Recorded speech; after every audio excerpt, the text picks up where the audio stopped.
Por supuesto que vamos a poner todos los recursos del Estado al servicio de la gente para protegerles de una guerra, la de Irán, que no avala el gobierno de España. Y le digo a la derecha y a la ultraderecha, que no pueden estar apoyando a quien incendia el mundo y luego quejarse del humo que provoca ese incendio. Que no se puede sorber y soplar al mismo tiempo, y que la medida que más vidas salva y menos onerosa tenemos es que digan no a la guerra para que esta guerra acabe cuanto antes. ¡Cuanto antes! Israel belum selesai menghadapi Iran, tapi sekarang justru bikin masalah makin panas dengan Spanyol. Dalam hitungan hari, situasi berubah drastis. Benjamin Netanyahu bukan cuma dikritik, tapi mulai dipermalukan di panggung dunia. Dari Spanyol, Pedro Sanchez secara terbuka menekan Israel dan menyerukan tindakan tegas atas serangan ke Lebanon. Di saat yang sama, media dan rakyat Spanyol justru membalas ancaman Israel dengan ejekan. Tapi itu belum semuanya. Di balik layar, kelompok hacker pro-Iran mengklaim berhasil membongkar identitas puluhan agen elit Israel dari unit 8200. Unit paling rahasia dalam perang cyber mereka. Dan yang paling mengejutkan, Amerika, sekutu terdekat Israel, mulai menunjukkan tanda-tanda menjauh. Bahkan muncul narasi bahwa Israel bisa menjadi pihak yang disalahkan atas kegagalan perang melawan Iran. Lantas apa yang sebenarnya terjadi? Mari kita ulas selengkapnya.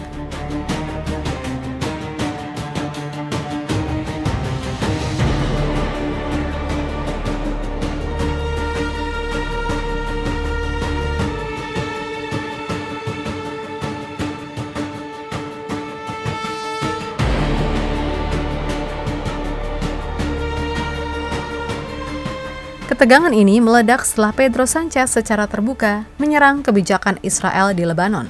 Dalam pernyataannya, Sanchez menegaskan bahwa serangan Israel adalah pelanggaran serius terhadap hukum internasional dan tidak bisa ditolerir. Bahkan ia menyerukan agar komunitas internasional segera bertindak dan memastikan tidak ada impunitas bagi tindakan yang ia sebut sebagai kriminal. Por supuesto que vamos a poner todos los recursos del Estado al servicio de la gente para protegerles de una guerra, la de Irán, que no avala el gobierno de España.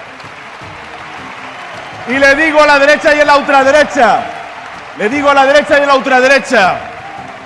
que no pueden estar apoyando a quien incendia el mundo y luego quejarse del humo que provoca ese incendio. Que no se puede sorber y soplar al mismo tiempo, y que la medida que más vidas salva y menos onerosa tenemos es que digan no a la guerra para que esta guerra acabe cuanto antes. ¡Cuanto antes! Lebih lanjut, Sanchez juga mendorong Uni Eropa untuk mengambil langkah konkret dengan menangguhkan Perjanjian Asosiasi Uni Eropa Israel 1995. Sebuah kesepakatan penting yang selama ini menjadi dasar hubungan ekonomi dan politik antara kedua pihak. Bukan hanya itu, Sanchez juga memperingatkan bahwa Eropa tidak boleh membiarkan Lebanon mengalami nasib yang sama seperti Gaza. Ia menilai tindakan Israel menunjukkan penghinaan terhadap kehidupan dan hukum internasional, dan menegaskan bahwa dunia sedang mengamati Eropa merespon situasi ini. Que sea firme en la defensa del derecho internacional y de un orden global basado en reglas. No podemos quedarnos solamente con el lamento, la frustración. En fin, basta con mirar a Gaza para ver cuáles son las consecuencias de esta violación que se está haciendo del derecho internacional. Por eso, desde Europa también debemos ser claros, porque hay muchos países de ese llamado sur global que están mirando a Europa y que lo que quieren es que no cometamos esto de los dobles estándares, de la doble vara de medir en función de cuál sea el caso, si afecta más o menos a Europa.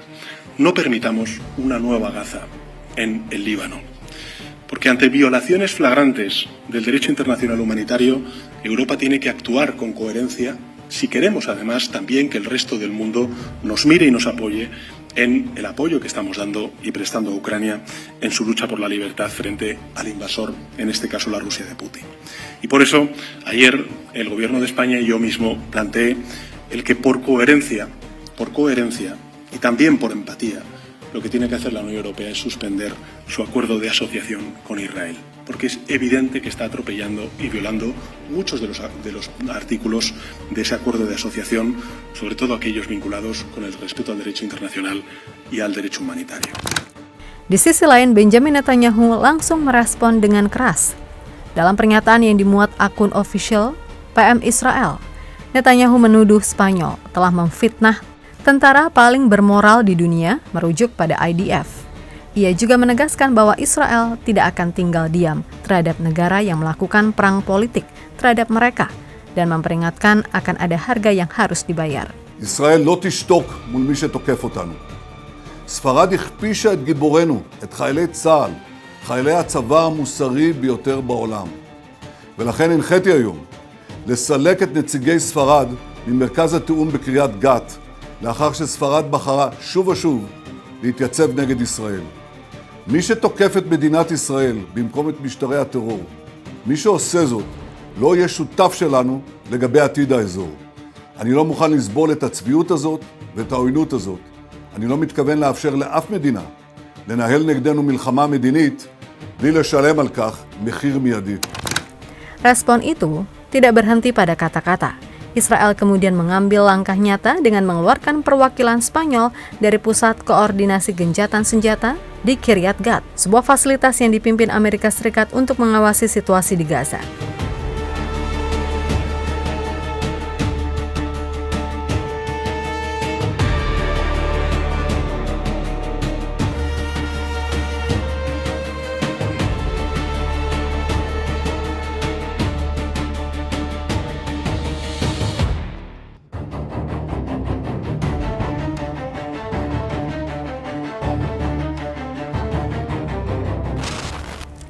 Reaksi di Spanyol tidak berhenti di level pemerintah.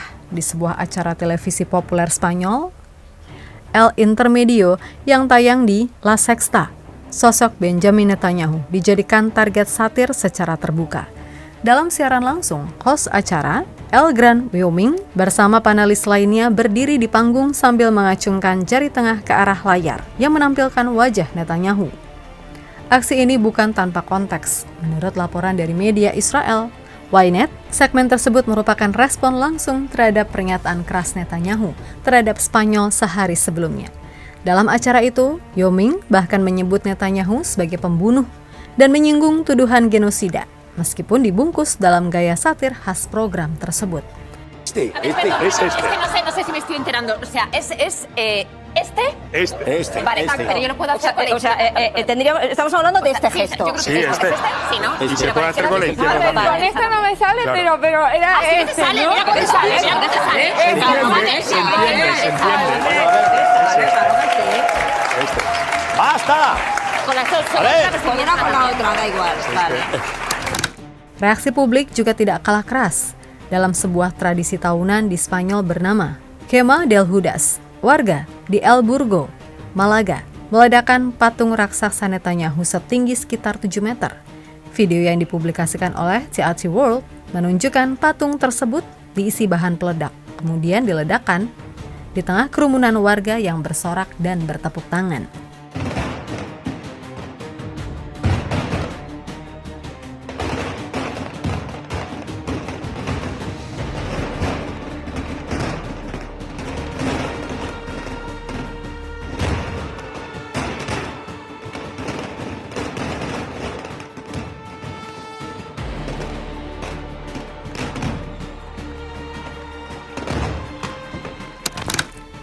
Di sisi lain, reaksi masyarakat justru menunjukkan hal yang lebih dalam.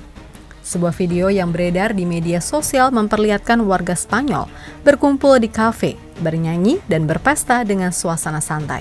Video ini dibagikan sebagai bentuk sindiran terhadap ancaman Netanyahu sebelumnya. Pesannya sederhana, tidak ada rasa takut, justru yang muncul adalah solidaritas dan sikap santai.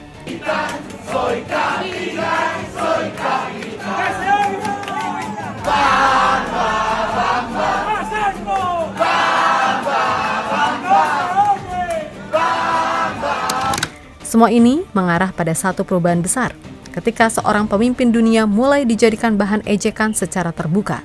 Itu tanda bahwa tekanan terhadapnya sudah dari seluruh lapisan masyarakat.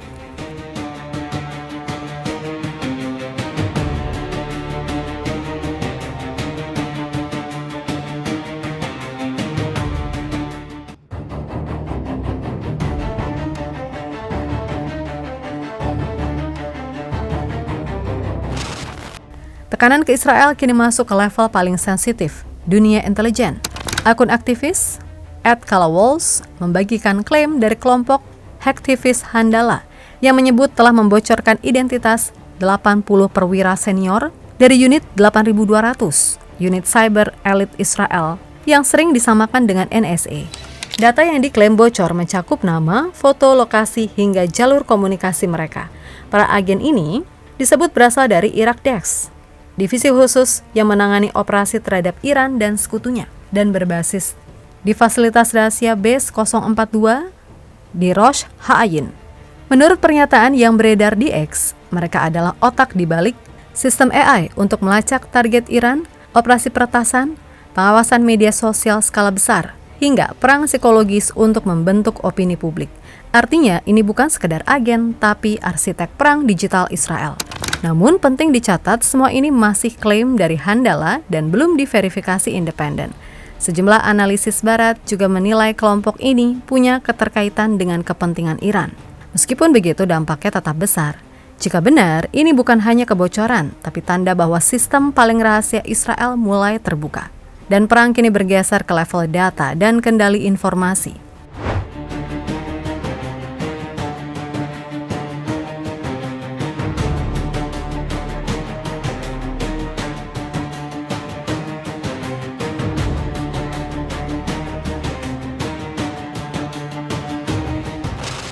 Di saat tekanan datang dari Eropa dan dunia cyber, sinyal paling berbahaya justru muncul dari sekutu Israel, Amerika Serikat. Dalam analisis yang dirilis The New Statement, disebutkan bahwa Benjamin Netanyahu sebelumnya mendorong Donald Trump untuk melancarkan perang terhadap Iran. Bahkan mengutip laporan The New York Times, Netanyahu menjanjikan bahwa Iran bisa dijatuhkan dengan cepat, termasuk skenario eliminasi pemimpin tertinggi dan runtuhnya rezim dari dalam. Namun realitas berkata sebaliknya, lebih dari 40 hari berlalu, Iran tetap bertahan, bahkan masih mampu mengontrol jalur strategis seperti Selat Hormuz. Sementara konflik justru meluas ke Lebanon. Situasi ini oleh analis disebut sebagai kegagalan besar, bahkan disamakan dengan krisis West versi Amerika. Akibatnya, kepercayaan terhadap Israel mulai runtuh di dalam pemerintah AS sendiri.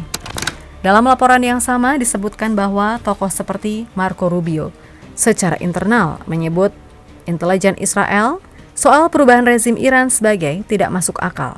Sementara J.D. Vance sejak awal dilaporkan tidak mendukung perang tersebut dan kini mengambil peran dalam upaya gencatan senjata.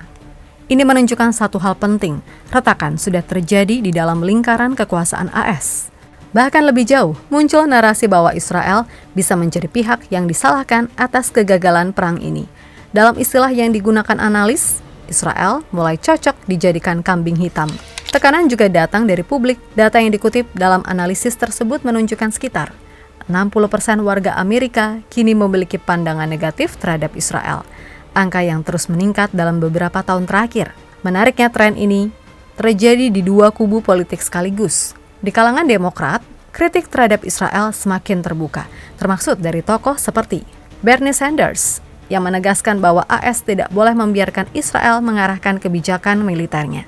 Sementara itu di kubu Republikan, khususnya kelompok MAGA, mulai muncul anggapan bahwa Israel justru menyeret Amerika ke konflik yang merugikan kepentingan nasional mereka. Artinya, dukungan terhadap Israel tidak lagi solid, dan ketika Amerika mulai menjaga jarak, itu bukan sekedar perubahan strategi, tapi bisa menjadi titik balik dalam peta kekuatan global.